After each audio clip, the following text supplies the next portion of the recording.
Tinutukoy na po ng mga otoridad yung motoristang pumatay sa isang traffic enforcer. Ang suspect na sinita dahil sa ikangay traffic violation ay nagpakilala pa raw na kaanak ng isang general.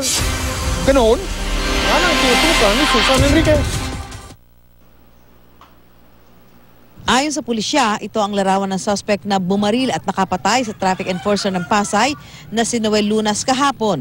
Hango ang larawang ito sa kuha ng CCTV sa lugar. Dalawa raw ang ginagamit na pangalan ng suspect, Nashro Bagindulo at Kairoden Magundao. Ang kasamang babae ng mangyari ang pamamaril, asawa umano ng suspect at gumagamit naman daw ng 3 pangalan, Norhinya Sema, Agua Sema, minsan ay Rose Sema. Yung witness nating si De Chavez, pinasitive identified na siya yan yung sinita ko tapos bigla tumakbo. Sa kuha ng CCTV, makikita ang mga nagtatakbuhan tao kasama raw ang suspect matapos ang krimen.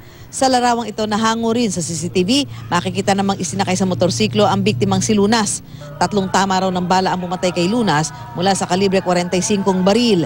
Sa ulat ng pulisya, naunang sinita ng kasama ni Lunas ang mga suspect sakay ng isang Toyota Innova. Huminto kasi ng alanganin ng AUV at nagdulot ng pagsisikip ng daloy ng trapiko sa panulukan ng EDSA at Rojas Boulevard. Pag-aarang ko sa kanya, binuksan niya ako ng salamin. Ang pagkakasabi niya, pamangkin ako nung general. So humarurot na siya ng takbo. Si Lunas na ang humabol sa AUV gamit ang kanyang motorsiklo. Nang abutan na niya ang motoristang sinita, doon na siya pinagbabaril.